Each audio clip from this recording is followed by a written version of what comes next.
In this lecture, we are going to look at how to re-implement the trend following strategy that we looked at in one of the previous sections.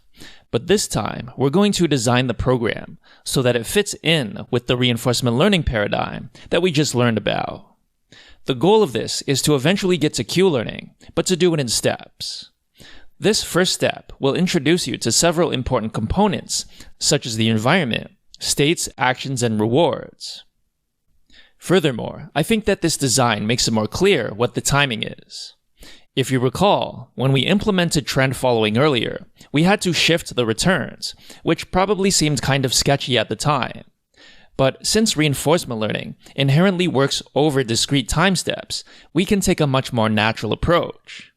There will be no more weird shifting that has to take place.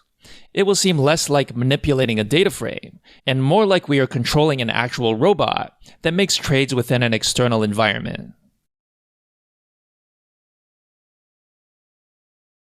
I think it will be useful to walk through a data frame step by step and consider what the states, actions, and rewards actually are. We can begin by assuming that we have a data frame of SPY close prices, along with the fast SMA and slow SMA, which we already know how to compute. We also have the daily log returns, which are now not shifted. That is, the return that we see on each row is the return for that day. Okay, so let's suppose we are at some arbitrary row at time t. Let's also suppose that we keep track of whether or not we are currently invested and holding stock or not invested and holding cash. Okay, so let's suppose that we are currently not invested. Then we notice that today, the fast SMA is greater than the slow SMA. Since we were previously not invested, this means that the fast SMA has crossed the slow SMA from below, so now it's time to buy. Of course, if we buy at today's closing price, that is, at the end of today, we don't get today's returns.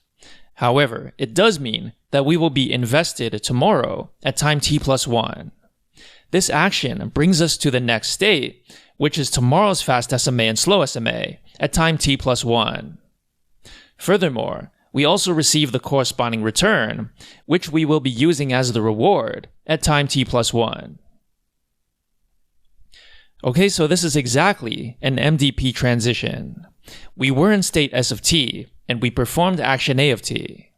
This brought us to the next state, S at t+1, and we received the corresponding reward, R at time t+1.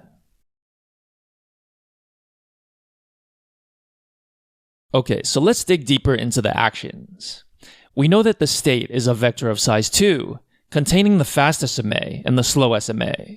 We know that the reward is just the return. But the actions are a bit less trivial. Previously, we thought of having a column called isInvested, which was either true or false. However, this isn't an action per se, but more like a state of being. The action, in actuality, is either buying, selling, or doing nothing. On the previous slide, we said that if we are not invested and we see that fast SMA is greater than slow SMA, then our action should be to buy. Let's try to think of what rules we can come up with to figure out when we should sell or when we should do nothing. So let's consider when we would want to do nothing. If we are already invested and we find that fast SMA is greater than slow SMA, then we should simply remain invested. In other words, we should do nothing. If we are already not invested and we find that fast SMA is less than slow SMA, then again we should remain not invested.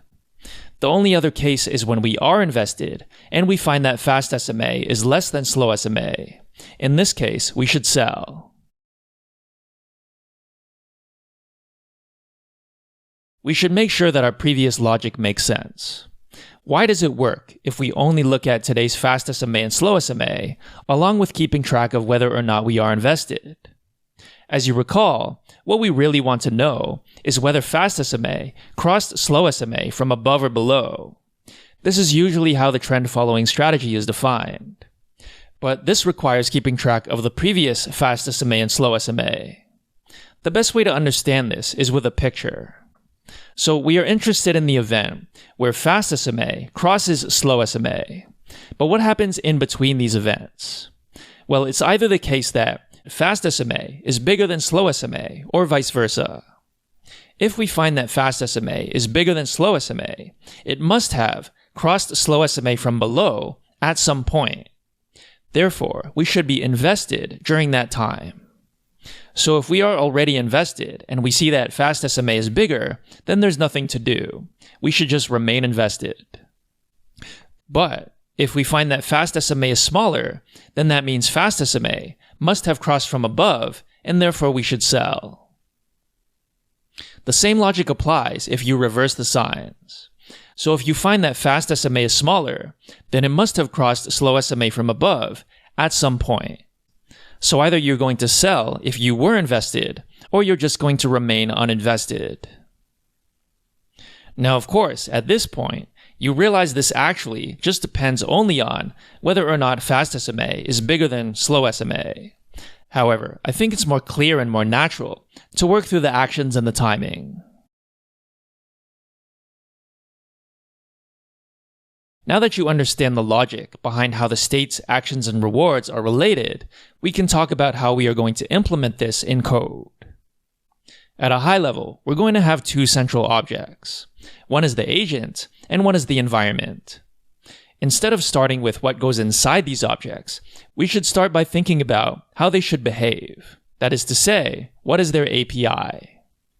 Note that for the environment, I've taken inspiration from a library called OpenAI Gym, which is a popular collection of common AI environments. So if you ever work with OpenAI Gym in the future, or you've already worked with OpenAI Gym, this should make things easier.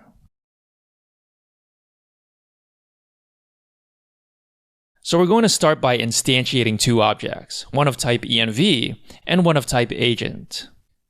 Env takes in one argument, which is either the train data frame or the test data frame. Let's consider how we will use these two objects to play one episode of our game. So the first thing we always do is call env.reset. This puts us into the initial state for the episode. It also returns this state. Next, we set our done flag equal to false and initialize the total reward to 0. Next, we enter a loop that goes on forever until done becomes true. Inside the loop, we call agent.act, passing in the current state. This gives us the action that our agent decides to do for this state. Next, we call env.step, passing in the action that we just obtained. This returns the next state, the corresponding reward, and a flag telling us whether or not we're done. That is, whether or not this next state is a terminal state. Next, we add our reward to the total reward. Optionally, we can pass all this information into agent.train in order to update our agent's logic, for example with Q-learning. With trend following, there will be no such logic. Next, we assign the next state to the current state variable for the next iteration of the loop. Okay, so this small loop tells us how we expect the agent and the environment to behave. The environment has two functions, reset and step. The agent also has two functions, act and train. Next, let's think about how the environment will actually work. Keep in mind that this is simplified pseudocode, so when we see the actual code, it may be a bit more complex. So as mentioned, the two important functions are reset and step. Inside the reset function, you can see that we're doing two things. 1. We're setting an instance variable called currentIndex to 0. 2. We're indexing an instance variable called states at currentIndex, which we just set to 0. Thus, states contain all the states of the episode, which as you can gather, are the columns of the data frame corresponding to fast SMA and slow SMA. Next, we have the step function. This is responsible for completing one transition in our environment. It should return the next state, the corresponding reward, and whether or not we are done.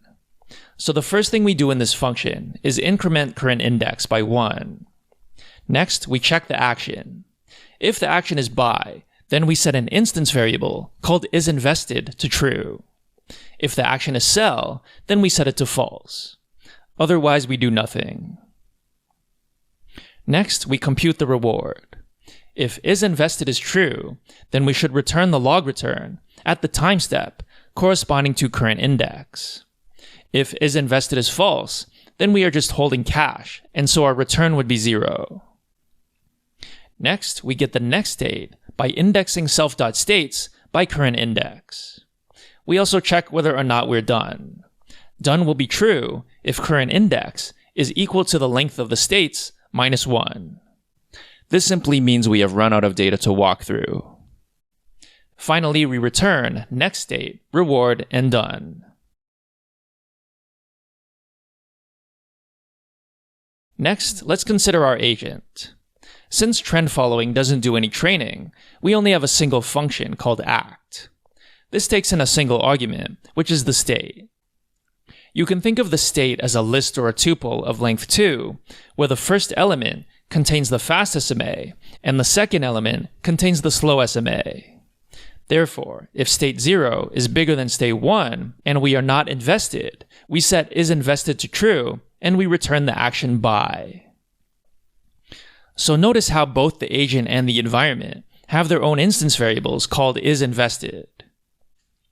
Next, we check the cell case. If state 0 is less than state 1, and we are invested, then we set isInvested to false, and we return the action cell. If neither of these two cases are met, then we return do nothing.